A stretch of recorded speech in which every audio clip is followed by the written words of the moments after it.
لا حول ولا قوة إلا بالله العلي العظيم. بسم الله الرحمن الرحيم. الحمد لله الملك الحق المبين، والصلاة والسلام على سيد المرسلين وخاتم النبيين ورحمة للعالمين وشفيع المذنبين والمخاطب بطه وياسين بالقاسم محمد.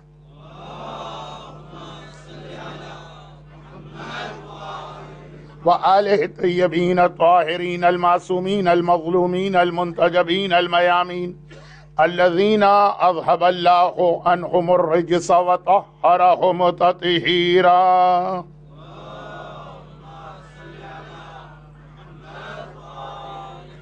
سيما على بقية الله في الأراضين وحجته على العالمين. اللهم عجل له الفرج ولعنة الله على أعدائهم أجمعين. أما بعد، فقد قال الله عز وجل في كتابه المبين وفرقانه المتين وقرآنه المجيد. بسم الله الرحمن الرحيم. والنجم إذا هوى ما ضل صاحبكم وما غوى وما ينطق عن الهوى إن هو إلا وحي يوحى. وقال ولو أنهم إذ ظلموا أنفسهم جاءوك فاستغفروا الله واستغفر لهم الرسول لوجدوا الله توابا رحيما.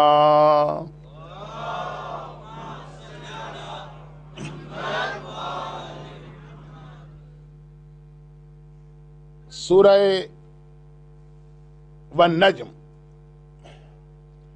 قرآن کریم کے ان 4 سوروں میں سے ایک، جس کی ایک آیت پر سجدہ بھی واجب، اور بہت زیادہ ڈیٹیل کے ساتھ اس سورے میں معراج کے واقعے کا تذکرہ کیا گیا ہے۔ 1439 ہجرہ کے اس پہلے عشرے میں ہمارا ٹاپک معراج نہیں، لیکن بعض اہم چیزوں کو سمجھانے کے لیے معراج کا تذکرہ 2 دن سے ہو رہا تھا، اور آج شاید اس سلسلے میں میری آخری گفتگو ہوگی۔ اور معراج کا ذکر تو اس سورے میں ذرا سا آگے چل کے آیا، خاص طور پر معراج کے حوالے سے 2 ٹرمز ہمارے یہاں بہت کامن ہیں، ایک سدرۃ المنتہا اور ایک قاب قوسین۔ عربی میں سدرہ بیر کے درخت کو کہتے ہیں، اور منتہا آخری، بیر کا وہ آخری درخت جہاں پہ جبرائیل نے یہ کہہ کر پیغمبر کا ساتھ چھوڑ دیا کہ وَلَوْ جَاوَزْتُ أَنْمُولَةً لَاحْتَرَقْتُ، کہ یہاں سے اگر میں انمولہ، یہ انگشت شہادت، اس انگلی کی پہلی پور کے برابر بھی آگے بڑھا تو جل جاؤں گا۔ وہ ہے سدرۃ المنتہا، وہ آخری بیر کا درخت جس سے آگے جبرائیل بھی نہیں جا سکتا، جہاں جبرائیل کے پر جل جائیں گے۔ جہاں جبرائیل کے پر جل رہے ہیں وہاں ہمارے رسول چمڑے کی نالین پہن کے چل رہے ہیں۔ یہ اللہ کے رسول کی وہ عظمت جو معراج کے ذریعے ہمیں بتائی گئی۔ لیکن یہ ٹرم، اور دوسرا قاب قوسین، اللہ اور رسول کے درمیان 2 کمان کا فاصلہ رہ گیا، او ادنا، یا اس سے بھی کم۔ بہرحال سدرۃ المنتہا کو تو میں نے ذرا زیادہ سمجھا دیا، ضرورت نہیں تھی، اور قاب قوسین کو سمجھانے کی ضرورت ہے، لیکن آج کی مجلس میں ٹائم نہیں۔ یہ سب سورہ والنجم، سورہ نجم کی آیتیں۔ لیکن معراج کا بیان اس سورے میں شروع کرنے سے پہلے پروردگار نے اپنے حبیب کی، اپنے رسول کی ایک خاصیت یہ بتائی ہے۔ وَالنَّجْمِ إِذَا هَوَىٰ، 2 ترجمے ہیں، ستارے کی قسم جب وہ جھکا، یا قرآن کی قسم جب وہ نازل ہوا۔ ما ضل صاحبکم وما غویٰ، یہ رسول گمراہ نہیں ہوا۔ وما ينطق عن الهوى ان هو الا وحی یوحی، یہ اپنی طرف سے کچھ نہیں کہتا ہے، وہی کہتا ہے جو وہی کہتی ہے۔ اللہ کے رسول ہر حدیث رسول کو قرآن نے اللہ کا حکم قرار دے دیا کہ رسول نے اپنی طرف سے کچھ نہیں کہا، وہی کہا جو اللہ کہہ رہا۔ اب پیغمبر کی یہ وہ خاصیت ہے جس کی وجہ سے رسول ہم سے اور آپ سے اور عام انسانوں سے الگ ہوتے ہیں۔ اچھا، یہ جملہ مجھے کیوں کہنا پڑا؟ وہ اس لیے کہنا پڑا کہ معراج کا واقعہ جب آئے گا، اگرچہ آئنسٹائن کی تھیوریاں جن کو پتا ہے، اسٹیفن ہاکنگ کی ریسرچ جن کو پتا، ان کو تو اب وہ کنفیوژنز نہیں ہوں گے، لیکن اسٹل ہماری قوم میں بہت سے لوگ ہیں کہ جن کو یہ ساری ڈیٹیل نہیں معلوم، تو ذرا سا اس کو میں بیان کر کے پھر اپنی بات کو آگے بڑھاؤں گا کہ پیغمبر کی جو سب سے اہم بات بتائی گئی کہ وہ وحی سے کہتا، لیکن اس کے علاوہ جو پیغمبر میں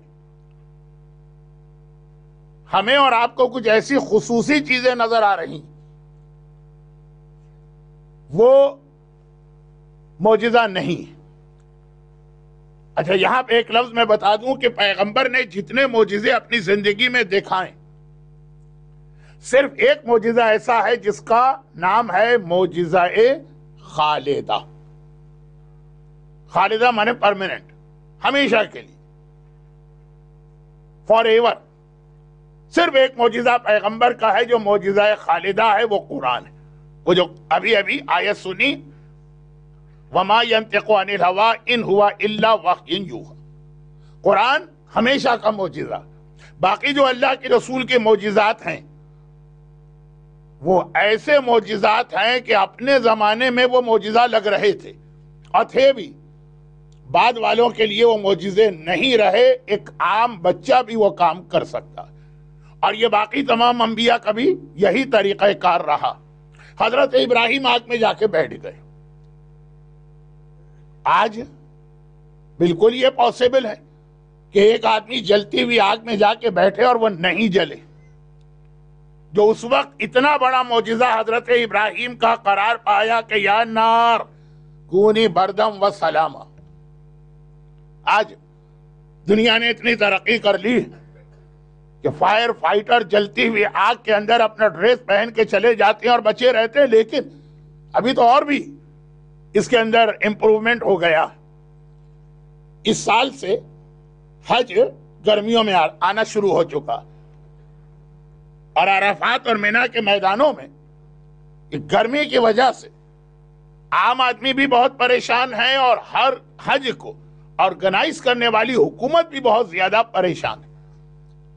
3 سال پہلے میں نے سنا تھا کہ جاپان والے ایک ایسا ڈریس بنا رہے ہیں، ایک ایسی جیکٹ بنا رہے ہیں کہ اسے آپ پہن لیجئے تو وہ ایئر کنڈیشن کا کام کرے گی اور گرمی نہیں لگے گی۔ اور اب اس سال حج پہ مجھے بہت گرمی لگ رہی تھی، کیونکہ ویسے ہی مجھے گرمی زیادہ لگتی ہے، یہ ممبر پہ بھی آپ نے محسوس کیا ہوگا۔ تو ایک صاحب نے بتایا کہ بالکل آخری سٹیج پر ہے، شاید دسمبر میں مارکیٹ میں آ جائے گی وہ گھڑی، وہ واچ کہ جسے آپ پہنیں گے تو پھر وہ آپ کے بدن کو ایئر کنڈیشن بنا دے گی۔ میں کسی کمپنی کا پروموشن کرنے کے لیے یہاں پہ نہیں آیا ہوں، نہ ہی مجھے کوئی کمیشن مل رہا، لیکن میں بات یہ عرض کر رہا ہوں کہ جیکٹ تو پھر بھی پہننا، ہمارا اپنا جسم، ہماری اپنی باڈی خالی ایک گھڑی پہن کر وہ ایئر کنڈیشن بن جائے گی، اور سردیوں میں ہیٹر۔ کہا کہ دسمبر میں مارکیٹ میں ہے، اور پرائز بھی بہت کم بتائی کہ $70 سے بھی کم۔ تو خیر، خلاصہ یہ ابراہیم کا معجزہ، آگ میں جا کے بیٹھے۔ آج ایک بچہ بھی اس انداز سے جو ٹیکنالوجی ترقی کر رہی، وہ آگ میں جا کے بیٹھ سکتا۔ حضرت عیسیٰ کے معجزات، مردے کو زندہ کر دیا، اس کو ابھی چھوڑ دیجئے، ہو سکتا ہے کہ یہ بھی ہو جائے، لیکن باقی جتنے معجزات ہیں میڈیکل سائنس سے ریلیٹڈ۔ حضرت موسیٰ کا معجزہ، دریا کے 2 حصے کر دینا۔ اب یہ سارے معجزات انبیاء کے ایسے کہ اس زمانے کے تمام انسان جو صحیح تھے وہ حق قبول کر رہے تھے، جو غلط تھے ان کی بھی سمجھ میں جواب نہیں آ رہا تھا۔ آج یہ بچہ بھی کر سکتا۔ اور پھر اللہ کے رسول کے معجزات، ممبر پہ بیٹھے اور ایک بار فرماتے ہیں انا للہ و انا الیہ راجعون. یا رسول اللہ کیا ہوا؟ کہا میرے سامنے موتا کا میدان ہے. جارڈن میں ہماری صرف ایک زیارت ہے اور وہ ہے حضرت جعفر طیار مولائے کائنات کے بڑے بھائی آن اور محمد وہ شہزادے جن کا تابوت کل آپ اٹھائیں گے ان کے دادا. اور اس کائنات میں دو ہی انسان ایسے جنہوں نے رسول خدا کا نکاح پڑھا ہے, ایک ابو طالب اور ایک ان کے بیٹے جعفر طیار. صرف جعفر طیار اور ابو طالب کو یہ اسپیشلٹی ہے, ایک اعزاز حاصل ہے, ایک آنر ہے کہ پیغمبر کا نکاح انہوں نے پڑھا. لیکن وہ جعفر طیار جارڈن اونلی ون زیارت.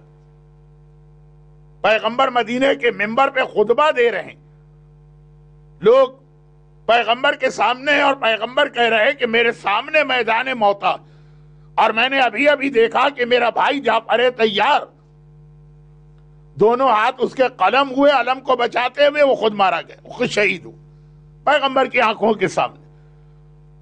اب یہ پیغمبر کی ایسی خصوصیت ہے جو آج ایک بچے کے ہاتھ میں بھی ایک ڈیوائس آ سکتی ہے تو وہ یہاں بیٹھ کر موتا تو پھر بھی چھوٹی چیز ہے, ہو سکتا ہے چاند اور سورج کو بھی دیکھ سکے.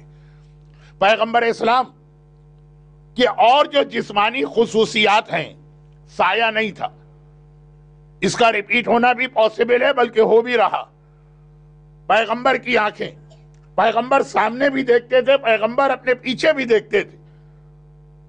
آج کی سائنس اتنی ترقی کر رہی ہے کہ وہ جو ڈیوائس ہمارے ہاتھ میں, یہ ہاتھ میں بھی نہیں رہیں گے, ہماری باڈی میں امپلانٹ کیے جائیں گے تو پتہ بھی نہیں چلے گا کسی کو کہ ہم یہ کسی انسٹرومنٹ کی مدد سے دیکھ رہے ہیں. تو پیغمبر کا دیکھنا, پیغمبر کا بولنا, پیغمبر کا سننا. حضرت سلیمان پرندوں سے کمیونیکیشن کر رہے ہیں اور یہ ساری چیزیں بالکل پاسبل ہیں. تو اب یہ معصومین کی روایتوں میں بار بار اس طرح کی جملے آئے کہ بظاہر ہم کو یہ امپریشن ملتا ہے کہ وہ ایک معجزہ ہے, لیکن وہ ایک معجزہ جب زمانہ ترقی کرے گا, ٹیکنالوجی آگے بڑھے گی, وہ ایک بچہ بھی دکھا سکے گا. اور یہیں پہ رک کے ایک بات اور عرض کر دوں کہ آج کے زمانے کا بہت بڑا فتنہ, بلکہ میرے حساب سے جو میں نے دنیا کا سروے کیا, سب سے بڑا فتنہ جو مومنین میں بن رہا آج کے زمانے میں, وہ بھی مولا کی ایک حدیث سے لنک کیا گیا. ہمارے یہاں بعض لوگوں کو ایک چیز کا بہت زیادہ شوق ہے اور وہ ہے ظہور امام کب ہوگا, وین, ڈیٹ کیا.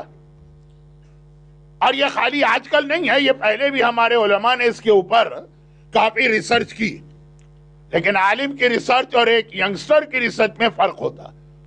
عالم وہ ساری باتیں بیان کر کے کہتا ہے کہ یہ حدیث آئی ہے, بٹ ہم نہیں کہہ سکتے ہیں کہ یہی ہمارا زمانہ ہے, ہو سکتا ہے یہ واقعہ پھر ریپیٹ ہو جائے. اور ہمارے یوتھ انہیں انٹرنیٹ پہ, انہیں فیس بک پہ, انہیں ٹویٹر پر, انہیں کہیں سے بھی ایسی کوئی نیوز مل گئی جو ظہور امام کی نشانی یا سائن ہے, فوراً سرکولیٹ کر دیا کہ بس امام آنے والے ہیں. 2 سال پہلے یا 3 سال, 2 سال کنگ عبداللہ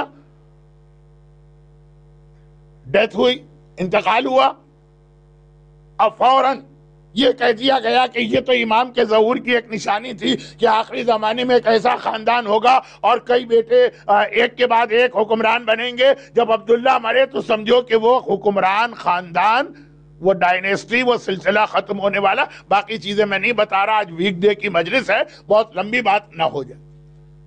یہ سب سے بڑا فتنہ. روایت میں خاص طور پہ کہا گیا کہ جو ظہور امام کی ڈیٹ مقرر کرے فَكَذِّبُوهُ, تم سب مل کر اس کو جھٹلانا اور کہنا تم جھوٹ بول رہے.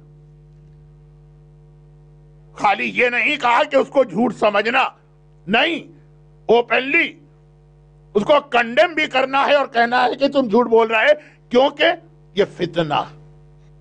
اور اسی کے ذریعے سے الحمدللہ شیعت راہ حق پر ہے.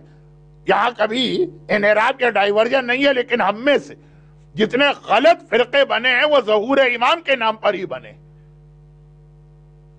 کہ ظہور امام کی ڈیٹ فکس کر کے لوگوں کو گمراہ کیا گیا اور مس گائیڈ کیا گیا۔ لیکن ایک بات اور کہہ دوں، وہ آج تفصیل نہیں آ رہی، اور اس سے یہ جو فتنہ ہے، فتنہ کیا فتنہ ہے؟ ظہور امام کی ڈیٹ فکس کرنا۔ اس فتنے سے ہمیں روک سکتے ہیں گائیڈ کرنے والے علماء اور مراجع۔ تو وہ لوگ پہلے مرجعیت پہ اٹیک کرتے ہیں، اصل میں ان کا مقصد کچھ اور ہے، وہاں تک جانا ہے، لیکن پہلے اٹیک ان پہ کریں گے تاکہ جب قوم اپنے مراجع پر ہی ٹرسٹ کھو دے اور ان کی بات پہ ٹرسٹ نہ کرے تو پھر بہت آسان ہوتا ہے دوسرے لوگوں کو گمراہ کرنا۔ مرجعیت آج کی مجلس میں ہمارا ٹاپک نہیں ہے، جبکہ آج کی مجلس میں یہ ٹاپک اس لیے بن سکتا تھا کہ آج حبیب ابن مظاہر کا بیان ہے جن کا ٹائٹل ہے رجل فقیہ، فقیہ جو مرجع کا ٹائٹل ہے، لیکن یہ بہرحال کل بات آ جائے گی۔ آج شارٹ کرتا ہوں بات کو، جو اصل ٹاپک ہے وہاں سے ہٹنے نہ پاؤں۔ فتنہ ظہور امام کی تاریخ۔ اب اس سے پہلے بھی لوگوں کو انٹرسٹ رہا امام کب آئیں گے، اور اس سے پہلے بھی لوگوں نے سائنز آف اپیئرنس یا ظہور امام کی نشانیوں پہ بہت ریسرچ کی، اور پھر یہ آپ کے علم میں ہوگا کہ لاسٹ 2 سینچریز میں انڈیا میں، پاکستان میں اور شاید ایسٹ افریقہ میں بھی ایک ٹرم بہت استعمال ہوتی تھی 200 سال سے، لاسٹ 2 سینچریز سے، کہ آخری زمانہ۔ آخری زمانہ، یہ آخری زمانہ زیادہ اس لیے کہا جانے لگا کہ بہت ساری حدیثوں کو لوگوں نے جمع کیا، تو یہ ایک امپریشن بنا کہ 1200 سال کے بعد امام کسی وقت ظاہر ہوں گے، 1200 سال۔ اور اس میں سے صرف ایک چھوٹی سی بات، اس لیے کہ اسی بات کی وجہ سے میں ٹاپک سے ہٹاؤں، مولا نے جنگ صفین میں جب آخری رات کو وہ اعلیٰ جہاد کیا، لیلۃ الحریر، جنگ صفین کی آخری رات۔ جنگ صفین وہ جنگ ہے جو 17 منتھ چلی ہے، 17 منتھ، آخری رات، جس کی اگلی صبح کو وہ نیزوں پہ قرآن بلند کیا گیا اور قرآن کے نام پہ لوگوں کو دھوکہ دیا گیا۔ وہ والی رات پوری رات جنگ ہوتی رہی صبح کو۔ اچھا، فوج کے اندر مختلف ڈپارٹمنٹ ہوتے ہیں، ایک ڈپارٹمنٹ کا کام یہ ہوتا ہے کہ وہ کاؤنٹنگ کرے کہ ہمارے کتنے آدمی آج مارے گئے اور دشمن کے کتنے۔ تو پتہ چلا کہ مولا کی تلوار سے 1000 اس رات کو قتل ہوئے، اور مولا کا جو ڈپٹی ہے، جو مولا کا نائب ہے، مالک اشتر، کتنے فضائل مولا نے بتائے ہیں، میں ایک حدیث بھی نہیں پڑھنا چاہتا ہوں ورنہ آج کی مجلس بالکل اپنے ٹاپک سے ہٹ جائے گی۔ لیکن بہرحال مولا نے یہ کہا کہ جو میرا اسٹیٹس رسول اللہ کے پاس تھا وہ مالک اشتر کا اسٹیٹس میرے پاس ہے۔ وہ مالک اشتر کی تلوار سے 999 مارے گا۔ اب مالک اشتر نے کہا کہ مولا آج تو اتنا قریب آ گئے ہیں ہم لوگ کہ صرف ایک کا فرق رہ گیا۔ مولا کا ایک جواب ہے، آپ نے سنا، میں نے 999 اور آپ نے 1000۔ مولا نے کہا ایک کا فرق نہیں ہے، تیری تلوار کے سامنے جو دشمن آیا مارا گیا، میری تلوار کے سامنے جو آیا تو میں نے پہلے دیکھا کہ اس کی 40 جنریشن یا پیڑھیوں میں کوئی مومن تو پیدا نہیں ہوگا، اس کے بعد پھر اس کو مارا۔ اب دیکھیے یہ امام کی آنکھ، امام وہاں تک دیکھ رہے ہیں 40 پشتوں تک۔ یہ اصل یہ جملہ تھا، لیکن پھر یہ امام زمانہ کا موضوع تھوڑا سا کیوں آ گیا؟ اب بعض لوگوں نے 40 کے عدد کو بہت سیریس لیا۔ روایتوں میں 40 اور 70، یہ بہت ساری حدیثوں میں یہ لفظ آتا۔ اب کیا 40 کا مطلب 40 ہے اور 70 کا مطلب 70 ہے، یا اس کا مطلب ہے بہت زیادہ؟ وہ ایک الگ بحث۔ فلاں چیز میں 70 حج کا ثواب ملے گا، تو واقعاً مراد 70 ہے، یا مطلب ہے کہ بہت سارے حجوں کا ثواب؟ خیر 40۔ انہوں نے کہا مولا نے 40 جنریشن کو دیکھا، اس کا مطلب یہ ہے کہ 40 جنریشن تک غلط لوگ پیدا ہو سکتے ہیں، اس کے بعد پھر کوئی غلط آدمی پیدا نہیں ہوگا۔ تو وہ تو خالی امام زمانہ کا ٹائم پیریڈ ہے کہ اس کے بعد سارے لوگ مومن و متقی اور پرہیزگار ہوں گے۔ کہا 40 جنریشن کتنے سالوں میں جا کے پوری ہوتی؟ اب یہ سوشیالوجی کا مسئلہ کسی نے کہا 30 میں، کسی نے کہا 35 میں ایک جنریشن چینج ہو جاتی، تو 40 کو 35 سے ملٹیپلائی کیا یا 30 سے 1200 سال بنے، 1300 سال بنے، 1400 سال بنے۔ چنانچہ علامہ مجلسی نے لکھ دیا کہ میرے زمانے میں بہت ہی میرے کلوز فرینڈز کہتے ہیں 1423 ہجرہ میں امام زمانہ ظاہر ہوں گے۔ اب یہ کیلکولیشن کیسے ہو رہی ہے؟ اس جملے کی وجہ سے، اور ایسے اور بھی چیزیں، لیکن ساری کی ساری غلط۔ یہ ساری چیزیں غلط۔ ظہور امام کی تاریخ کسی کو نہیں پتا۔ مولا نے جو 40 کہا تو 40 کا مطلب ہے بہت زیادہ، لیکن اصل بات کیا تھی؟ امام وہ چیز دیکھ رہے جو ہم نہیں دیکھ سکتے۔ ہمیں تو اپنی نیکسٹ جنریشن کا نہیں پتا کہ وہ مومن پیدا ہونے والی ہے کہ وہ کافر پیدا ہونے والی ہے کہ دیندار پیدا ہونے والی ہے کہ بے دین۔ اللہ کا رسول کہاں تک دیکھ رہا، مولائے کائنات کہاں تک دیکھ رہے ہیں؟ مگر بس اب میں آگے اپنے کل کے سبجیکٹ پر، مگر یہ ساری چیزیں معجزہ نہیں ہیں۔ انسان ترقی کرے گا، سائنس آگے بڑھے گی، تو آپ جیسے آج جغرافیہ کے حساب سے تو اب آپ دیکھ سکتے ہیں، یہاں بیٹھ کے دارالسلام دیکھ سکتے ہیں۔ یہ اسکائپ بھی کافی پرانی چیز ہو گئی، اب تو دنیا اس سے بھی آگے نکل گئی۔ اسی طرح سے آپ فیوچر کے حالات اور واقعات کو بھی دیکھ سکیں گے، کیا ہونے والا۔ اللہ کے رسول نے معراج میں گناہگاروں کا عذاب کیسے دیکھا؟ ابھی تو نماز واجب نہیں ہوئی، تو نماز قضا کرنے والوں کا عذاب کیسے دیکھ لیا؟ جب آئنسٹائن نے کہا کہ time is the fourth dimension, تو وہاں سے یہ کنسپٹ آ گیا کہ جو چیز پہلے فکشن تھی، فیوچر کو دیکھنا، وہ سائنٹیفک فیکٹ بن کے رہ گیا۔ اور پھر اسٹیفن ہاکنگ کی اس سلسلے میں مزید ریسرچ، خلاصہ یہ کہ فیوچر کے حالات کو دیکھنا پاسبل ہو سکتا، بلکہ ہو جائے گا۔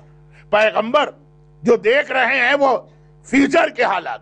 اچھا، اب یہ ایک معراج کی حدیث نہیں، پیغمبر کی کتنی حدیثیں ایسی ہیں جس میں اللہ کے رسول نے دنیا میں بیٹھے بیٹھے کہا کہ میں فلاں آدمی کو جنت میں دیکھ رہا ہوں، میں فلاں آدمی کو جہنم میں دیکھ رہا ہوں۔ جنت اور جہنم کا ڈیسیشن قیامت کے بعد ہوگا، ابھی نہیں، ابھی نہیں۔ یہ بعض گمراہ مذہب والوں کا نظریہ ہو سکتا کہ ابھی سے جنت جہنم ہے، جو میں ہٹ رہا ہوں موضوع سے، واپس آتا ہوں۔ اکارڈنگ ٹو اسلام جنت اور جہنم آفٹر ڈے آف ججمنٹ تو ابھی سے پیغمبر نے کیسے دیکھ لیا؟ زید بن حارثہ کی بیٹی کو جنت میں دیکھا کہ نہیں دیکھا؟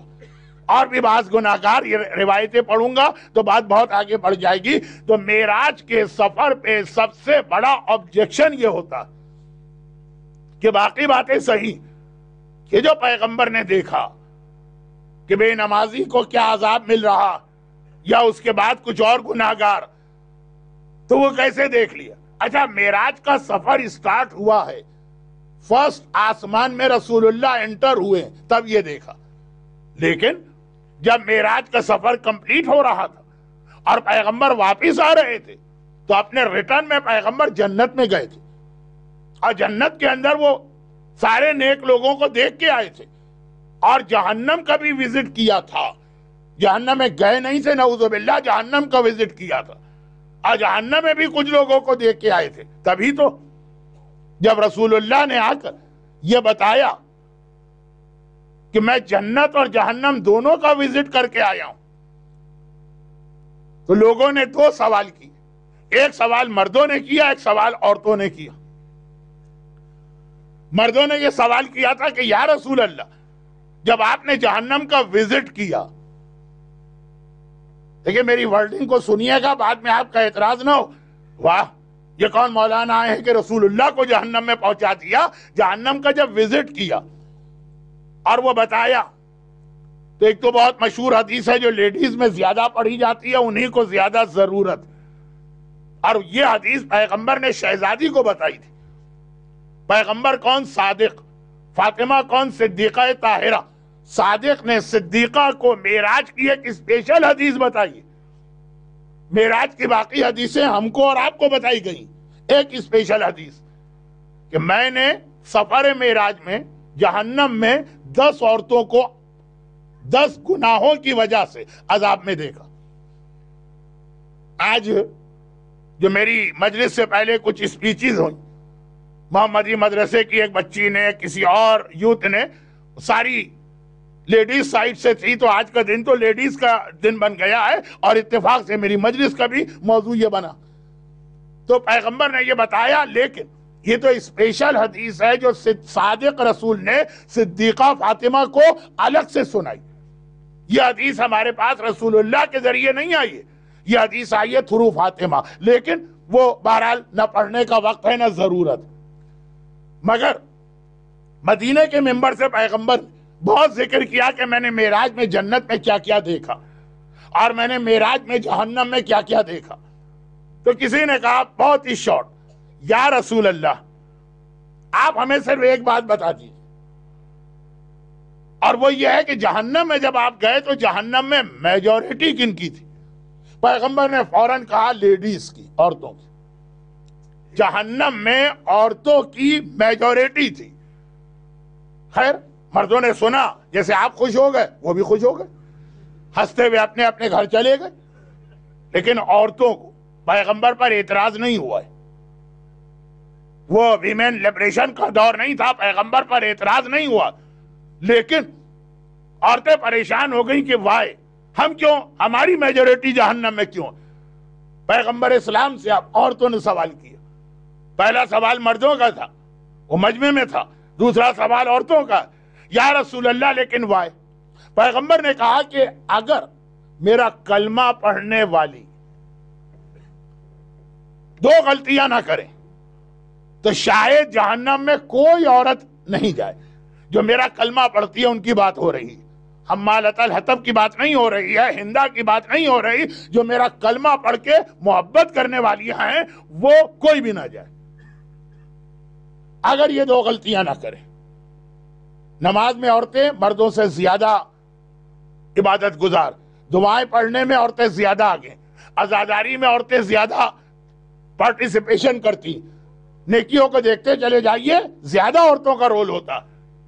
کہا کہ دو، نمبر ایک، اگر وہ اپنے شوہروں کی نافرمانی نہ کرے، اور نمبر دو، اگر وہ اپنی زبان کو کنٹرول کر لے۔ یہ دو غلطیاں ایسی ہیں خواتین کی۔ اب مجھے زیادہ اس پر بات کرنے کی ضرورت نہیں ہے، وقت بہت کم ہے مجلس کا، لیکن آپ میں سے بہت سو کا پریکٹیکل ایکسپیرینس ہے۔ پیغمبر تو خالی جہنم کو وزٹ کر کے آئے تو بتا رہے ہیں۔ ایک عورت کی زبان پہ اپنے کنٹرول کر لے تو کیا کہنا اس عورت کا۔ مگر دیکھیں میں تو خود پریشان ہوں کہ بات سے بات نکل آتی، مگر مولا نے کہا کہ عورتوں خبردار، ایسا نہ ہو کہ اپنی زبان کو اتنا سافٹ بنا لو کہ نامحرم سے بھی اس طرح بات کرو۔ لمٹ ہے ہر چیز کی، پولائٹنس کی لمٹ ہے، سافٹنس کی لمٹ ہے۔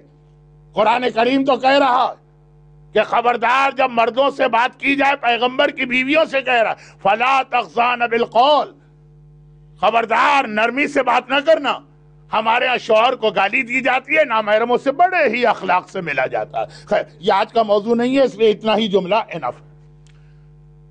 مولا نے کہا کہ ایک لمٹ ہے، نامحرم کے سامنے اس طرح سے تمہیں بہت ہی پولائٹ اور خوش اخلاق نہیں بننا۔ ایک زبان اور ایک شوہر کی نافرمانی۔ شوہر کی ہر چیز میں اطاعت تو واجب نہیں، شوہروں نے بھی غلط سمجھا ہے کہ اسلام نے ان کو فری ہینڈ دے دیا۔ ہمارے ہاں اردو اور ہندی زبان میں ایک ٹرم ہے، شوہر تمہارا مجازی خدا ہے۔ کہاں سے بنا مجازی خدا ہوا؟ اور مردوں نے واقعاً اپنے آپ کو اصلی خدا سمجھ لیا ہے، لیکن یہ آج کا سبجیکٹ نہیں۔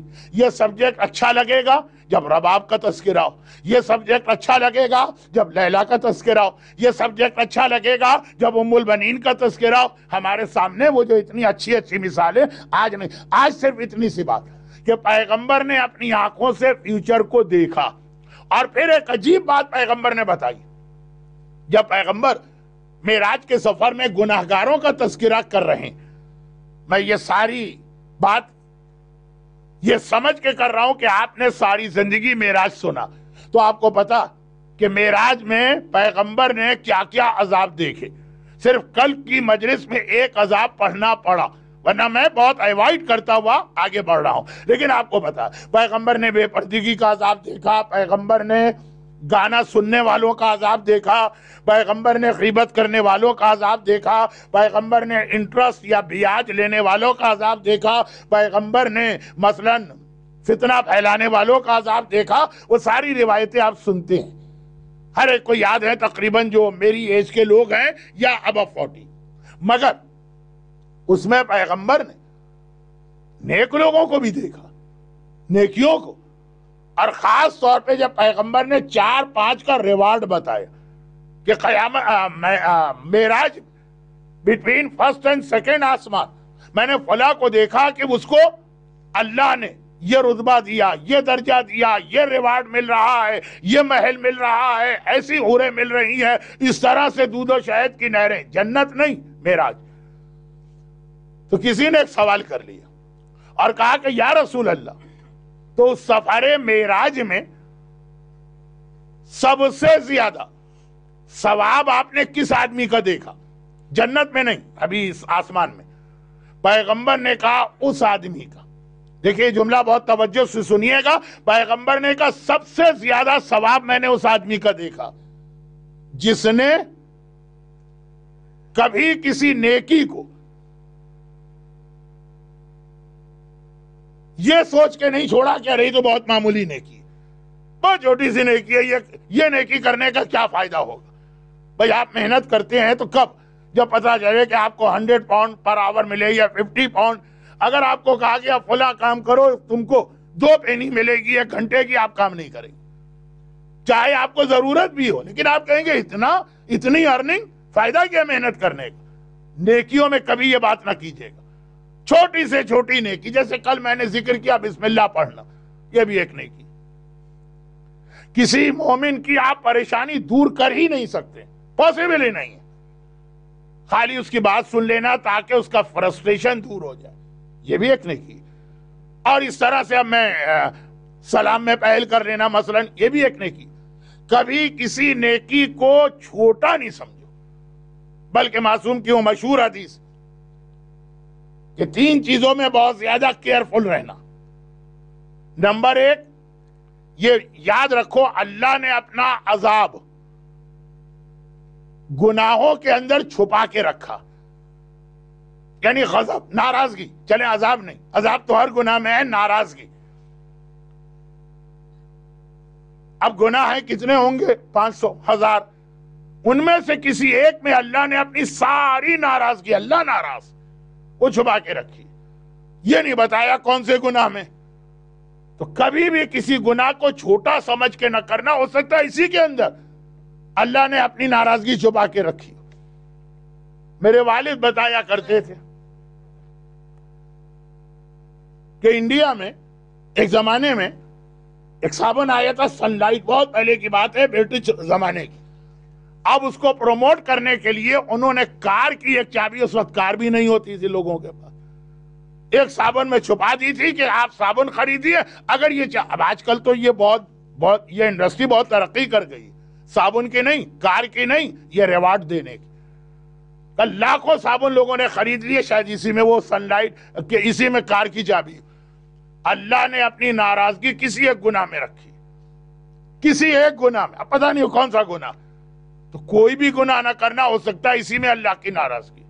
اور اللہ نے اپنی رضا, اللہ نے اپنی رضا شب ہجرت مولا کو دی تھی, اور عام انسانوں کے لیے اپنی رضا کسی ایک نیکی میں چھپا کے رکھی. اب پتہ نہیں کون سی نیکی میں, کوئی بھی نیکی کا چانس ملے اس کو چھوڑنا نہیں کہ تو بہت چھوٹی نیکی ہے, کوئی بڑی نیکی کرو. ہو سکتا ہے جس کو تم نے چھوڑ دیا اسی میں اللہ نے اپنی رضا رکھ دی. اور تیسری بات میں چھوڑ رہا ہوں کیونکہ اس کا کچھ تعلق امام زمانہ سے بنتا ہے.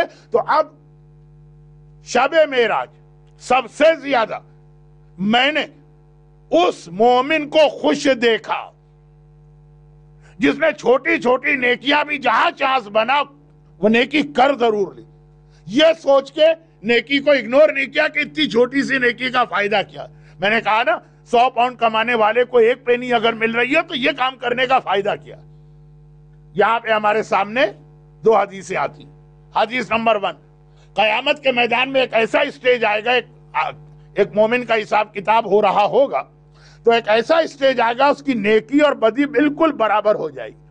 اسکیل پہ رکھیں گے تو نیکی اور بدی، گناہ اور نیکیاں، یہ بالکل اس کا ویٹ برابر ہو جائے گا. اسکیل بالکل ایک جگہ جا کے برابر رک جائے گا. پرانے زمانے کے اسکیل جو آج بھی میں نے افریقہ میں کچھ ٹاؤن میں دیکھے استعمال ہوتے، خدا اس سے کہے گا خود دیکھ لو، یہ تمہاری نیکی ہے، یہ تمہارے گناہ، اسکیل برابر ہو گئے. اب تجھے جہنم بھی نہیں مل سکتی، جنت بھی نہیں مل سکتی. ذرا چھوٹی سی، ایک ذرا سی 1 گرام کی نیکی بھی لے کے آ جاؤ کہ اسکیل ذرا سا آگے بڑھ جائے اور تو جنت. ثقلت موازینہ، اسکیل کو ذرا سا جھکانا ہے کیونکہ بالکل برابر ہو گیا. اب اس وقت اسے یاد آئے گا، اوہو کتنی نیکیوں کا چانس بن رہا تھا اور میں نے چھوڑ دیا. میں نماز جماعت میں کھڑا تھا، آگے کی صف میں ایک آدمی کی جگہ تھی، میں آگے نہیں بڑھا. کاش میں یہی نیکی کر لیتا. بہت چھوٹی سی نیکی چاہیے.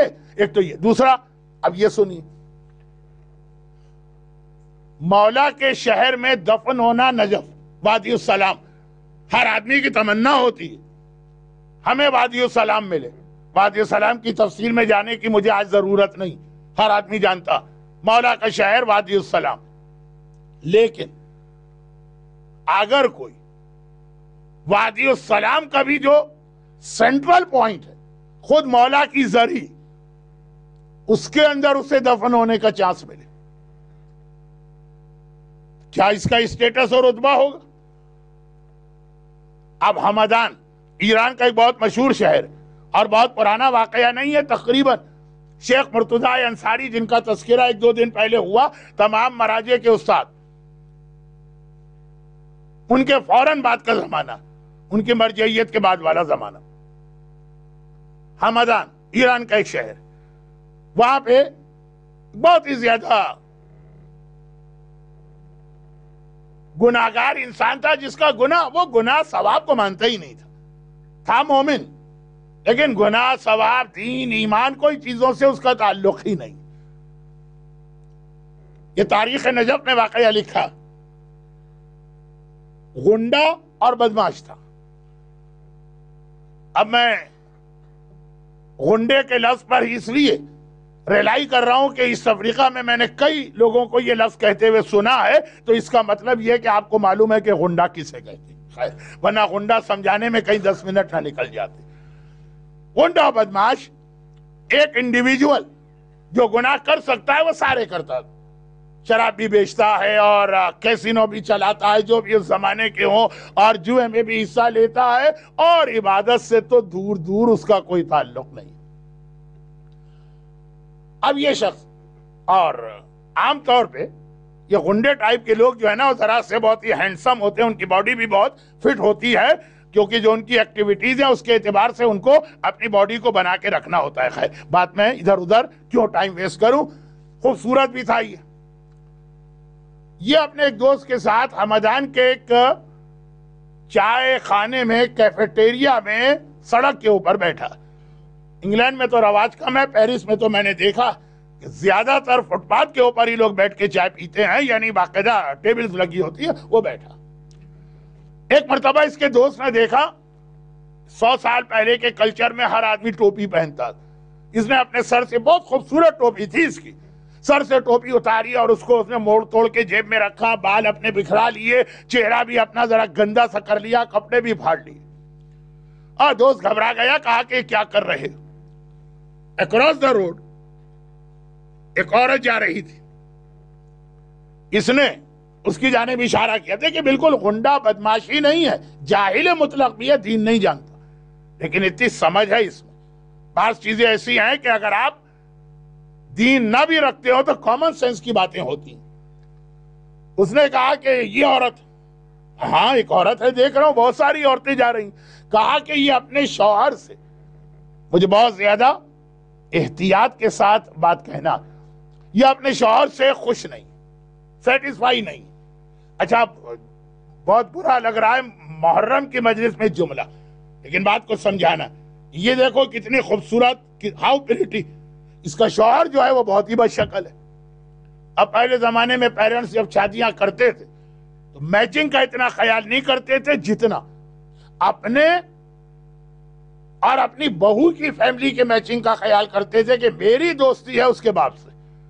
بھئی تم اس کے باپ سے شادی نہیں کر رہے ہو, تمہیں زندگی نہیں گزارنا, تمہارے بیٹے کو تمہاری بہو کے ساتھ ان کی میچنگ سوچو. خیر, تو اب یہ کہ بہت خوبصورت بچی شادی کر دی اس کی بہت ہی بد شکل بچے لڑکے کے ساتھ. اسلام نے اس کو بھی ایک اہمیت تو دی. کہا کہ یہ ویسے ہی خوش نہیں. جانتا ہوں اس کی فیملی کو, شوہر بیوی کے درمیان ڈسپیوٹ تو ہے, بھائی جب سیٹسفائی ہی نہیں ہے تو ہر چھوٹی بات پہ جھگڑا ہو جائے گا. اور اگر محبت ہے ہسبینڈ اینڈ وائف میں, تو آج میرا موضوع یہ بننا ہی نہیں تھا لیکن پہلے بھی ایک حدیث آ گئی, ابھی بھی یہ ٹاپک بن گیا. اگر محبت ہے تو بڑی سے بڑی غلطیاں ایک دوسرے کی اگنور کریں گے, اور اگر محبت نہیں ہے تو بہت چھوٹی چھوٹی باتوں پہ روزانہ جھگڑا ہوگا. ہمارے انڈیا پاکستان میں کھانے میں نمک تیز ہو گیا تو اس پہ طلاق مل جاتی ہے, روٹی ٹھنڈی ہے تو اس پہ طلاق مل جاتی ہے. وہ مسئلہ اس کا نہیں ہے, وہ مسئلہ ہے کہ ویسے ہی دونوں کے دل میں ایک دوسرے سے نفرت. جب نفرت ہوگی تو چھوٹی سی بات بھی. خیر, تو اب یہ ہے کہ یہ اپنے شوہر سے خوش نہیں. اب اگر میں اس کے سامنے اس طرح بیٹھا ہوں اور یہ مجھ پر نگاہ ڈالے گی تو اور زیادہ اسے اپنا شوہر برا لگے گا. دل میں خیال ہوگا شیطان تو طریقے ڈھونڈتا ہے کس طرح مومن کے اندر پینیٹریٹ کرے کہ بھائی میں تو اتنی پریٹی اور خوبصورت ہوں, میرا شوہر ہونا ایسا ہونا چاہیے. بھائی یہ خیال آ جانا ہی ٹریک سے آدمی کو ہٹا دیتا ہے. میں نے کہا میں کیوں ان کی لائف کو اسپوائل کروں, تو میں نے بھی اپنے آپ کو اتنا گندا اور اتنا بدصورت بنانے کی کوشش کی تاکہ اس کے دل میں کوئی برا خیال اگر آ بھی سکتا ہو تو نہیں آئے. یہ بہت بڑی نیکی ہے اسلام میں, اور اس نیکی کی وجہ سے عورتوں سے عورتوں کو ایک بہت بڑا ثواب بتایا گیا. بعض عورتیں حجاب کے حوالے سے ایک سوال کرتی ہیں تو وہ یہ بھی ہے کہ بہت زیادہ بن سور کے میک اپ. اب جیسے آقا سیستانی نے کہا کہ عورت کے حجاب میں چہرہ وہ کھول سکتی, کنڈیشن لگائی ہے کہ نہیں لگائی ہے کہ زینت نہیں ہونی چاہیے. اگر زینت ہے تو چہرہ چھپانا ہے, تو اب وہ اسی لیے کہ اگر زینت کے ساتھ ہے وہ نامحرم دیکھ رہے ہیں تو یہ عورت کی نیت بالکل ٹھیک ہے, دیکھنے والوں میں ان کے گھروں میں خرابی نہ ہو, شوہر بیوی میں ڈسپیوٹ نہ ہو. آج تو ہمارے ہاں لوگ اپنی ڈیوٹی سمجھتے ہیں کہ پہلے فجر کی نماز پڑھو پھر جا کر کسی شوہر اور بیوی کے درمیان ڈسپیوٹ کو آگے بڑھاؤ. یہ دونوں ضروری. نماز جس طرح تسبیح زہرا کے بغیر مکمل نہیں ہو سکتی ہے, اسی طرح سے کسی مومن کو فتنے میں ڈالے بغیر مکمل نہیں ہو سکتی. اب میں بہت جلدی بات کر رہا ہوں, ہو گیا واقع ایک نیکی, نہ نماز پڑھی, نہ روزہ رکھا, نہ عبادت کی, نہ تقوی ہے, نہ پرہیزگاری ہے, مال حرام کما رہا ہے, مگر ایک نیکی. سال گزر گیا, یہ ایک مرتبہ شہر سے باہر کسی کام سے گیا, شام کو آیا آفٹر سن سیٹ. 150 سال پہلے باؤنڈری وال ہوتی تھی شہر میں جو رات کو بند ہو جاتی تھی. اب جو آیا تو وہ شہر کا دروازہ بند ہے. بہت پرانی بات بھی نہیں ہے, بہت ریسنٹ بات بھی نہیں. ایک بار اس نے دروازے کو نوک کیا. عام طور پہ دروازے پہ کیئر ٹیکر بیٹھا رہتا ہے کہ اگر کوئی لیٹ آئے تو آج کوئی نہیں. آخر اسے غصہ آ گیا, گنڈا تو تھا نا, اتنی تیزی سے دروازہ نوک کیا بلکہ دروازہ توڑنے کے قریب ہو گئے. تو پھر دروازہ کھلا, ایک آدمی باہر نکلا, وہ باہر کہیں جا رہا. اس نے ایک بار غصے کے عالم میں کہا کہ کیا ہوا شہر والوں کہ سب مر گئے؟ کہا تمہیں نہیں پتا آج عاشورے کا دن ہے, پورا دن, کل کی پوری رات شب عاشور وہ جاگے, آپ بھی جاگیں گے. پورا دن لوگوں نے عزاداری کی, اب تھک کے مارے شام غریبہ سو رہے ہیں, اس لیے آج شہر میں کوئی نہیں. تو تم کون ہو؟ کہا کہ میں باہر سے آنے والا ایک ذاکر ہوں, قریب کے گاؤں سے آیا تھا, مجلس پڑھنے آیا, شام غریبہ ختم ہو گئی, لوگ گھروں میں گئے, میں اپنے گھر جا رہا ہوں. کہا اچھا تم ذاکر ہو, آج شام غریبہ؟ ذرا دیکھیں دین سے اتنا دور ہے کہ اس کو یہ بھی نہیں پتا کہ آج عاشورے کا دن ہے اور آج کی رات شام غریبہ. کہا اچھا آج شام غریبہ, عاشورہ, اور تم ذاکر ہو, تو مجھے مصائب سناؤ. کہا کہ مجمع ہوتا ہے اور ممبر ہوتا ہے اور ایک ماحول. کہا نہیں بس مجھے سننا. اب یہ گنڈا. کہا میں کہاں بیٹھوں؟ کہا میرے اوپر بیٹھ جاؤ. یہ کہہ کے وہ ذرا سا جھکا, اپنے اوپر بٹھا کے کہا مصائب سنا. اس نے 2 جملے پڑھے, جناب عباس کے مصائب. جناب عباس کے مصائب. کون ہے جس کی آنکھوں میں آنسو نہ؟ یہ بھی رو دیا، اور اس کے بعد پھر وہ ذاکر اپنے کام سے چلا گیا، یہ شہر میں آ گیا۔ مگر یہ 2 منٹ کے مصائب نے اس کو اتنا چینج کیا کہ پتہ نہیں کیا ہوا۔ اگلی صبح کو کھڑا ہوتا اور ایک مرتبہ یہ اناؤنسمنٹ کرتا ہے کہ جس کو کبھی میں نے مالی اعتبار سے کوئی نقصان پہنچایا، آ کے وہ پیسے لے لے، اور اس کے بعد کہا میں یہ شہر چھوڑ کے جا رہا ہوں۔ سیدھا وہ نجف پہنچا۔ میں واقعے کو بہت شارٹ کر رہا ہوں کیونکہ ویک ڈے ہے اور گھڑی کی سوئیاں بتا رہی کہ اب مصائب کا وقت شروع ہونے میں صرف 5 منٹ ہے، تو خیر سیدھا نجف آیا، اور نجف میں آ کے پھر ایسا مومن بنا کہ اس زمانے کے مرجے نماز پڑھاتے تھے۔ اب یہ آج کل سیکیورٹی ریزن کی وجہ سے آپ کے لیے مرجے کے پیچھے نماز پڑھنا مشکل ہے، لیکن اس مجمع میں کتنے لوگ ایسے ہیں جنہوں نے خود آغا خوئی کے پیچھے نماز جماعت پڑھی، جنہوں نے آغا محسن حکیم کے پیچھے نماز جماعت پڑھی۔ یہی ہمارا طریقہ۔ اس وقت کے جو مرجے تھے، جو بعد میں تو بہت ہی زیادہ مشہور ہوئے، جنہوں نے تمباکو حرام ہونے کا فتویٰ دیا جب وہ سامرہ شفٹ ہوئے، لیکن جب کا یہ واقعہ ہے وہ نجف میں تھے، وہ نماز جماعت پڑھاتے، اور یہ نماز جماعت اتنے شوق سے آتا ہے کہ ہمیشہ پہلی صف میں ان کے پیچھے اس کو جگہ ملتی۔ اچھا، اب یہاں نجف میں اس کو کوئی نہیں جانتا، یہ اسی لیے اپنا شہر چھوڑ کے آیا کہ وہاں میں کتنا ہی اپنے آپ کو چینج کر لوں، سب کو پتا میں غنڈہ اور بدماش، یا کوئی نہیں جانتا۔ یہ نماز پڑھ رہا، اور ایک دن نماز مغرب شروع ہونے والی تھی، مرجے آئے تھے، مصلی پر بیٹھے تھے کہ ایک نوجوان ان کے پاس آیا، مثلا عالم، اور آ کر کہا کہ بابا بہت بیمار ہے اور آخری وقت ہے، انہوں نے کہا ہے کہ ذرا مجھ سے مل لو، آخری مرتبہ تم سے بات کرنا چاہتا ہوں۔ ہر دور میں یہ یاد رکھیے گا جملہ، ہر دور میں مراجع کا تقریباً ایک پیئر رہا۔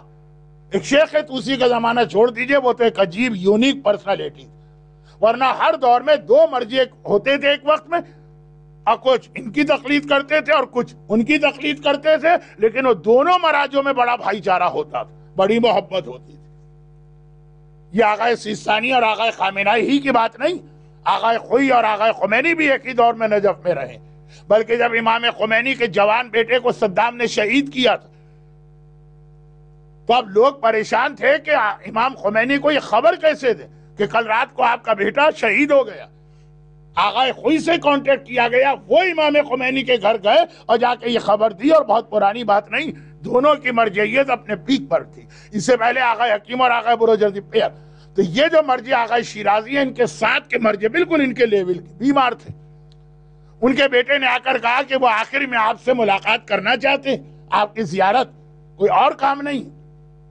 کہا دیکھو سارے لوگ بیٹھ چکے ہیں صفوں میں، اور اول وقت بھی ہو گیا ہے نماز کا، اور کوئی امپورٹنٹ کام ان کو نہیں ہے، تو میں نماز پڑھا لوں۔ مولا کا روضہ ہے، نماز مغربین ہے، جماعت کے لیے لوگ آ گئے ہیں، کہا کہ بس یہ نماز پڑھاؤں گا اور فوراً آ جاؤں گا۔ اب یہ نماز پڑھا رہے ہیں، لیکن نماز شروع کرنے سے پہلے جو اس وقت کے روزے کا کیئر ٹیکر تھا، جسے خدام کہتے ہیں، اسے بلایا اور کہا کہ اتنا بڑا مرجع آخری سانس لے رہا، چنانچہ مولا کی زری سے بالکل ملی ہوئی جگہ پہ ایک قبر تازہ قبر تیار کرو۔ اب تو سارا علاقہ بھر گیا ہے، لیکن جب کی بات ہے وہاں قبروں کی سپیس تھی، ہر آدمی کو پرمیشن نہیں ملتی تھی، ہر عالم کو پرمیشن نہیں ملتی تھی، ہر مجتہد کو پرمیشن نہیں ملتی تھی، لیکن جگہ تھی۔ جو آپ بھی دیکھتے ہیں، آپ آ جاتے ہیں تو وہاں مرحومین کے نام یا زمین پر یا دیوار پہ لکھے ہوتے ہیں۔ کہا کہ بس فوراً یہاں پہ قبر تیار کرو، اتنا بڑا مرجع آخری وقت میں نماز پڑھا کہ ان سے ملاقات کر کے آتا ہوں۔ مغرب کی نماز پڑھا، عشاء کی نماز پڑھائی، عشاء کی نماز پڑھا کے فارغ ہوئے کہ وہی نوجوان، یعنی ان کا بیٹا جو خود بھی ایک عالم ہے، ہر مرجع کی اولاد عالم ہوتی، وہ بھاگا آیا۔ اب یہ سمجھے کہ مجھے لے جانے آیا ہے۔ کہا تمہیں ضرورت نہیں تھی، میں نے کمٹمنٹ کیا تھا، میں خود آتا۔ کہا کہ نہیں، پتہ نہیں کیا ہوا، بابا ایک دم ٹھیک ہو گئے۔ اب موت تو ایسی چیز ہے نا کہ کوئی آدمی بھی نہیں کہہ سکتا، بلکہ مجھے اب تک یاد ہے، یہ میرا پرسنل واقعہ، کراچی میں ایک بہت مشہور امام باڑہ ہے، محفل مرتضیٰ، میں وہاں مجلس پڑھ رہا تھا، تو مجلس میں یہ اعلان ہوا کہ آج مغربین کی نماز کے بعد فلاں مرحوم کی نماز جنازہ، اور میں مجلس پڑھ رہا تھا ظہرین کے بعد، نماز جنازہ ہے، مومنین شریک ہوں۔ تو اب چونکہ اس رات کو میری کوئی مصروفیت نہیں تھی، تو میں بھی مغربین کی نماز کے بعد آ گیا نماز جنازہ، کوئی نماز کوئی آثار نظر نہیں آ رہے, کوئی پریپریشن نہیں ہے. پاکستان انڈیا میں وہ سسٹم نہیں ہے جو آپ کے یہاں تو بہت سارے لیگل ریکوائرمنٹ, وہاں کوئی نماز کا. تو میں نے پوچھا کہ بھائی وہ نماز جنازہ کا اعلان ہوا تھا؟ تو ایک صاحب آگے بڑھے, کہا کہ ہاں وہ میرے ایک چاچا تھے. تو کیا ہوا کہ جلدی نماز جنازہ ہو گئی؟ کہا نہیں, وہ ٹھیک ہو گئے. تو جب ٹھیک ہو گئے تو آپ نے صبح دوپہر کو اعلان کیا تھا؟ کہا بہت طبیعت خراب تھی, بالکل لگ رہا تھا مرنے کے قریب ہے. تو ہم نے ان ایڈوانس میں کہہ دیا لوگوں سے تاکہ پہلے سے اطلاع مل جائے. اب ایس ایم ایس کا یا فیس بک کا زمانہ تو تھا نہیں, اب وہ ٹھیک ہو گئے اس لیے جنازہ کینسل. یہ تو میرے سامنے کا واقعہ, میرے اوپر گزرا ہوا واقعہ. خیر, یہاں اس میں نجف کے مرجے کے واقعے میں یہ بات نہیں تھی, صرف کہا تھا بابا کی طبیعت بہت خراب ہے, آپ سے ملنا چاہتے. کہا کہ ٹھیک ہو گئے. چلیں, ان مرجے نے کہا الحمدللہ آغائے مرزا حسن شیرازی آغائے بزرگ. کہا چلو الحمدللہ. جیسے ہی اب یہ بات ہو رہی ہے مرجے میں اور اس عالم میں, ایک دم سے کسی کے گرنے کی آواز آئی. مڑ کے دیکھا تو یہ غنڈا, یہ بدماش جو پہلی صف میں نماز پڑھتا ہے, ایک دم گرا اور مر گئے. اب جب اس کو دیکھا کہ مر گیا تو وہ آغا شیرازی نے کہا قبر تو ہم نے کھدوا دی ہے, تیار ہے قبر, اور یہ ابھی مرا, اس کو اس میں دفن کر دو. پتا چلا ایسا غنڈا اور بدماش جو عاشورے کے دن بھی اپنی غنڈا گردی اور بدماشی میں لگا ہوا تھا, اسے یہ بھی نہیں پتا کہ آج شام غریبہ, لیکن ملا اسٹیٹس تو اتنا ہائی ملا کہ ہم اور آپ تو یہ بھی سمجھتے ہیں وادی السلام کے کسی کارنر میں ہمیں جگہ مل جائے یہ بھی ہمارے لیے انف ہے. اور اسے مولا کی زری سے اتنا قریب قبر ملی جہاں بڑے بڑے مراجے بھی سم ٹائم دفن نہیں ہو پاتے ہیں. کیوں؟ ایک ایسی نیکی کی وجہ سے جو بہت چھوٹی سی ہم کو اور آپ کو لگ رہی, لیکن اسلام کی نگاہ میں یہ نیکی بہت بڑی نیکی. شوہر اور بیوی کے درمیان کبھی اختلاف پیدا نہ ہونے دینا, اور اگر ہو تو اسے دور کرنا. دیکھیں, اس آدمی کا کوئی تعلق بھی نہیں تھا اس فیملی سے, لیکن اتنی سی بات کہ مجھے دیکھ کر کہیں عورت کے دل میں اپنے شوہر کے خلاف نفرت اور زیادہ نہ بڑھے. جلدی سے ایک حدیث پڑھ کے, جس کا بیان تھوڑا سا کل آئے گا, بات مکمل کرتا ہوں. پیغمبر کا وہ جملہ ذہن میں رکھ کے یہ واقعہ سنی کہ برزخ میں نے سب سے زیادہ خوش اس مومن کو پایا جو دنیا میں ایسی نیکیاں کر رہا جسے عام لوگ چھوٹی نیکی سمجھ رہے ہیں, اور اللہ کے یہاں وہ بہت بڑی نیکی. نماز شب کوئی پڑھے تو عام آدمی بھی کہیں گے کتنا متقی آدمی. ہر شب جمعہ کوئی دعائے کمیل پارٹیسپیٹ کرے, زیارت وارثہ پڑھے, اعمال رمضان کرے, کتنا مقدس آدمی. لیکن بیوی کے دل میں ذرا سا اپنے شوہر کے خلاف خیال نہ آنے پائے, یہ کوئی کوشش کرے تو اس کو ہم نیکی بھی نہیں مانیں گے. پیغمبر نے شب معراج دیکھا, اور نجف کی تاریخ میں آغائے مرزا حسن شیرازی آغائے بزرگ کا یہ واقعہ آج بھی موجود ہے, لکھا ہوا. لیکن باقی باتیں بعد میں. ایک حدیث چھوٹی سی, کہ شوہر اور بیوی کے درمیان اختلاف بڑھانے والا, اختلاف تو ان کے درمیان ویسے ہی ہوگا ان کی وجہ سے, ہم نے صرف اس کو آگے بڑھا. اللہ کے یہاں اتنا گناہگار ہے جتنا 70 انبیاء کا قاتل ہو سکتا. اور شوہر اور بیوی کے درمیان آپس کے اختلاف دور کے پیچب کرانے والے کو اتنا ثواب ملے گا جتنا ابراہیم خلیل خدا کی نبوت کا ثواب. باقی باتیں اس کے بارے میں کل کہوں گا, آج تو ٹائم تقریباً مصائب سے بھی 2 منٹ آگے ٹائم ہو گیا. نیکیاں اس کی کوئی لیمیٹڈ لسٹ نہیں ہے, بس یہ والی نیکیاں اس کو کر لو اور جنت تمہارے لیے, اور تم جہنم سے پروٹیکٹڈ ہو. آج بھی کتنی ہی ایسی نیکیاں جو ہڈن نیکیاں, آج بھی کتنے ہی گناہ ایسے ہیں جو ہڈن گناہ. اور یہ پھر پتہ کیسے چلے؟ اس کے لیے دین کا علم ضروری ہے.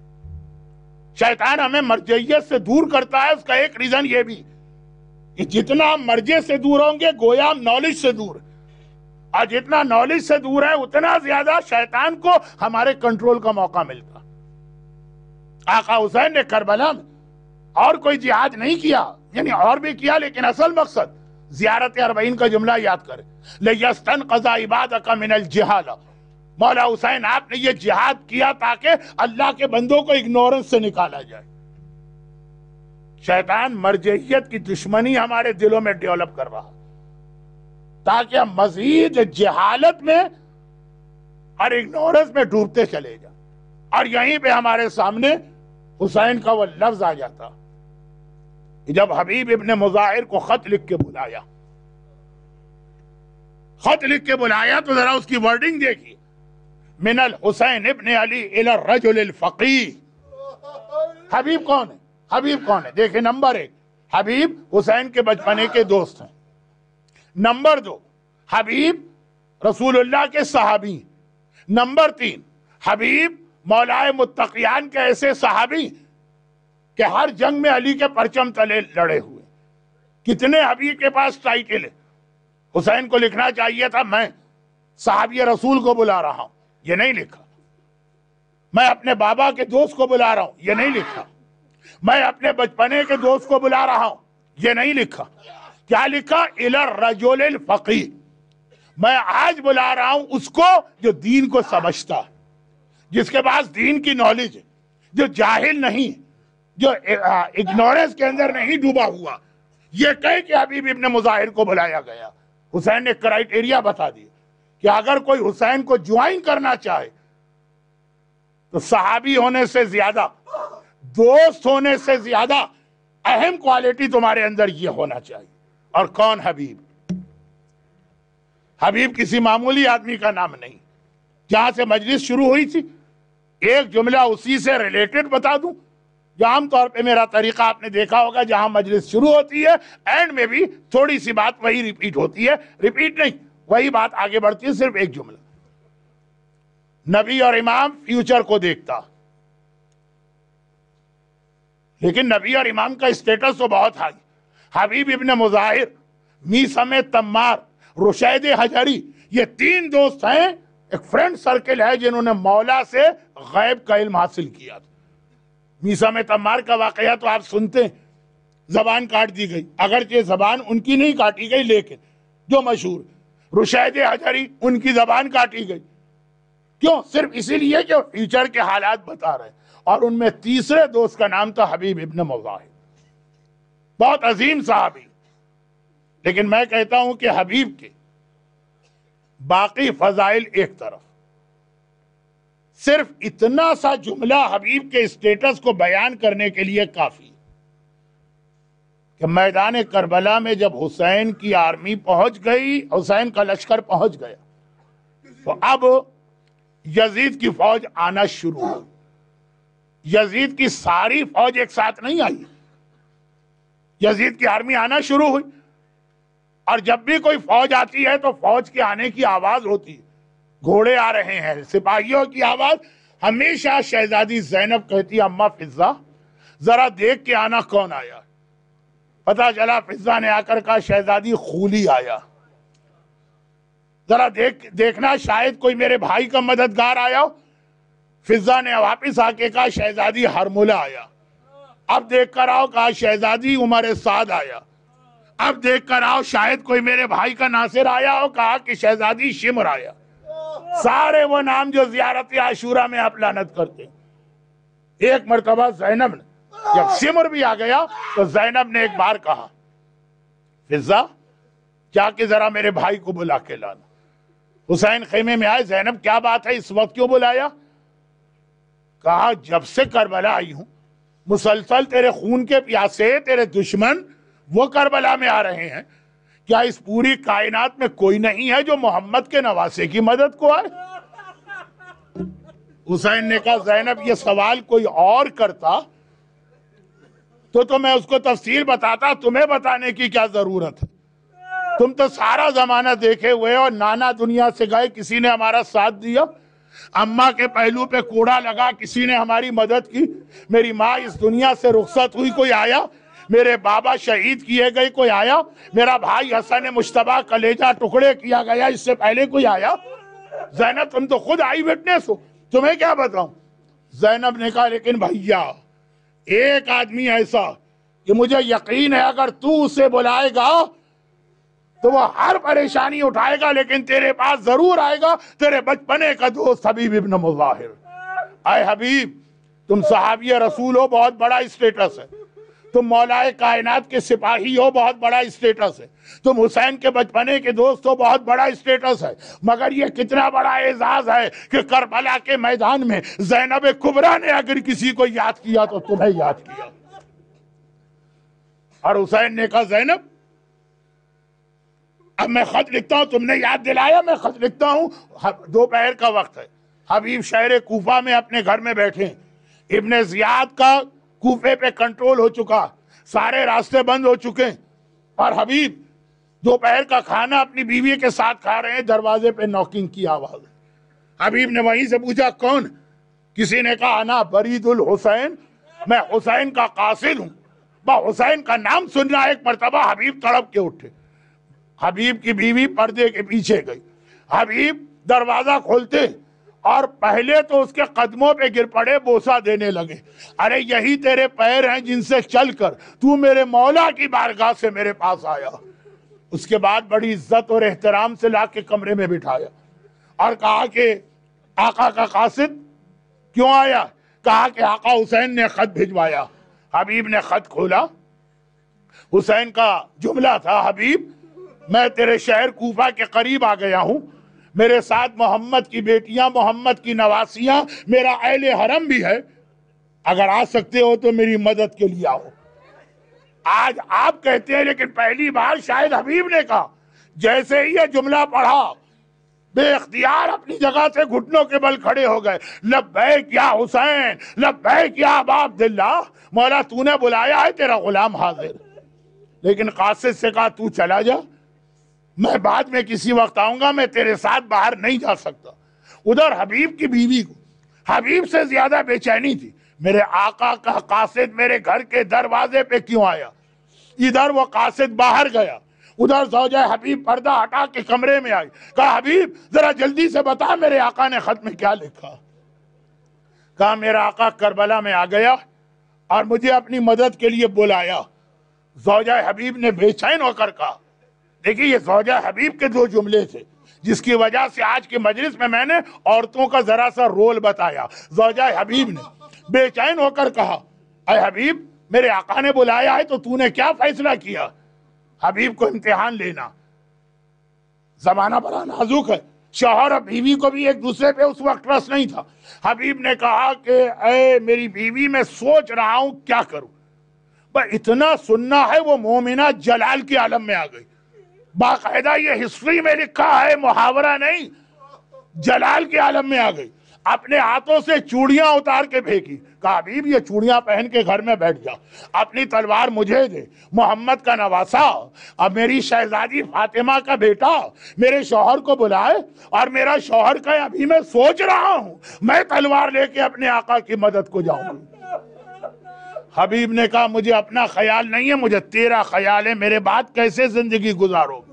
عجیب جواب دیا اس مومنہ نے، کہا کہ اے حبیب میں مٹی کھا کے گزارا کروں گی، مٹی کھا کے، مگر یہ برداشت نہیں کر سکتی فاطمہ کا لال میرے شوہر کو بلائے اور میرا شوہر اس کی مدد کو نہ جائے۔ حبیب نے کہا میں تو تیرا خیال کر رہا تھا، میں جا رہا ہوں، رات کا وقت ہے، دن کی روشنی میں تو حبیب گھر سے باہر نہیں آ سکتے ہیں، رات کا وقت ہے، اپنے غلام کو گھوڑا دے کے پہلے سے بھیج دیا تھا کوفے کے باہر، فلاں جگہ میرا انتظار کرنا، اگر میں گھوڑے پہ بیٹھ کے نکلا تو حکومت روک لے گی۔ آدھی رات کے اندھیرے میں پہنچے، دیکھا کہ غلام گھوڑے کی گردن میں باہیں ڈال کر گھوڑے سے کہہ رہا ہے بہت دیر ہو گئی، اب تک میرا آقا نہیں آیا، شاید وہ نہیں آئے گا، میں تیرے اوپر سوار ہو کے جاؤں گا اور اپنے آقا کی مدد کروں گا۔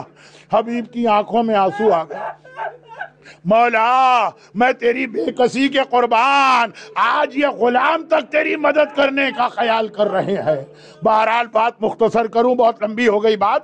حبیب کربلا کے میدان میں پہنچے، حبیب گھوڑے پہ سوار اپنے غلام کے ساتھ کربلا کے میدان میں پہنچے۔ حبیب کا آنا تھا، خوشی کے نعرے بلند ہوئے، عباس نے اپنا علم حبیب کے سر پہ لہرایا، اصحاب امام حبیب کے گلے لگ رہے ہیں، ہر طرف خوشی کے نعرے ہیں۔ یہ آوازیں زینب نے سن لی۔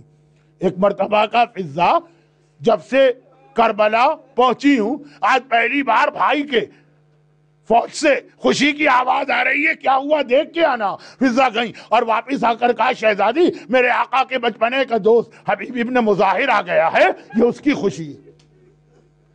ایک بار زینب کہتی ہیں فضا ذرا حبیب کو پیغام دینا، میں حبیب سے کوئی بات کرنا چاہتی ہوں۔ حبیب کو پیغام ملا، یقین نہیں آ رہا ہے۔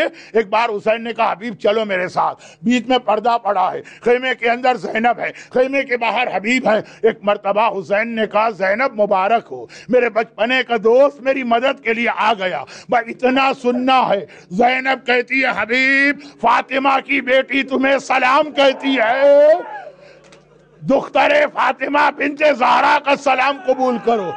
غش کھا کے حبیب زمین پہ گر پڑے۔ شہزادی آج یہ دن آ گیا ہے کہ ہم جیسے ادنا غلاموں کو براہ راست سلام کیا جا رہا ہے۔ اور پھر مصائب حبیب کا ایک جملہ 2 دن پہلے آ گیا تھا، جب عاشور کا دن آیا حسین نے حبیب کو بھیجا کہ جاؤ اور جا کر نماز کی مہلت لے کر آؤ۔ فوج یزید نے کہا حبیب اپنے آقا سے کہہ دو نماز پڑھنے کا فائدہ کچھ نہیں، اس کی نماز قبول ہی نہیں، وہ نماز کیوں پڑھ رہا ہے؟ بس اتنا سننا تھا، برداشت نہ کر سکا حبیب، وہیں سے آواز دی آقا مجھ سے یہ جملہ برداشت نہیں ہوا، اب میں یہ نماز آپ کے نانا کے پیچھے کوثر کے کنارے پڑھوں گا۔ یہ کہہ کے تلوار نکالی اور ایک بار وہ جہاد کیا۔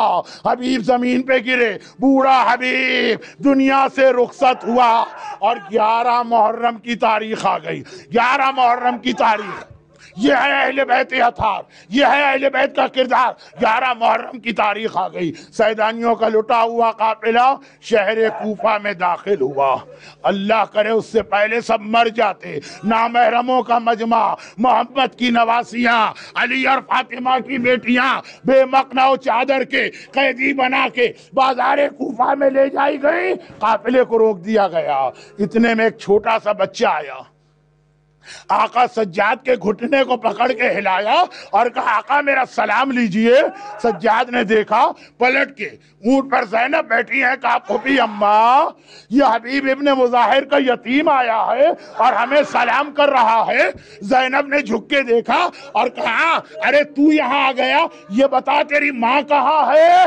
قریب کی چھت سے زوجہ حبیب کی آواز آئی، شہزادی آپ کی کنیز آپ کے استقبال کے لیے صبح سے یہاں پہ بیٹھی ہے۔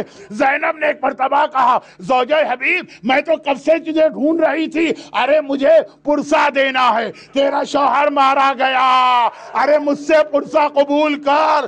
شہزادی زینب زوجہ حبیب کو پرسہ دے رہی ہے، آپ کو بھی کوئی پرسہ دینے آیا؟ بھیا تو آپ کا مارا گیا، عباس تو آپ کا مارا گیا، اکبر تو آپ کا مارا گیا، ہائے آپ کو پرسہ دینے کو۔ اجرکم اللہ، خداوند حبیب ابن مظاہر کی اس وفاداری کا واسطہ ہم میں سے ہر ایک کو حسین، کربلا اور آل محمد کا حبیب کی طرح کا وفادار بنا۔ خداوندہ اس کریم ابن کریم گھرانے کا واسطہ، اس کریمہ اہل بیت زینب کبریٰ کا واسطہ جس کے 18 لاشیں جلتی ریتی پہ پڑے ہیں مگر وہ حبیب کی زوجہ کو پرسہ دے رہی ہے، خداوندہ اس زینب کبریٰ کا واسطہ جو لوگ زینب کو پرسہ دینے آج کی مجلس میں آئے ہیں ان کو دنیا اور آخرت کی ہر پریشانی سے محفوظ فرما، ان کی تمام حاجتیں پوری فرما، ہمارے تمام مرحومین کی مغفرت فرما، بیماروں کو شفائے کاملہ عطا فرما، دنیا بھر کے مظلوم شیعان حیدر کرار کی حفاظت فرما، اور ان مظالم کے انتقام کے لیے امام زمانہ کے ظہور میں تعجیل فرما۔ ماتم حسین۔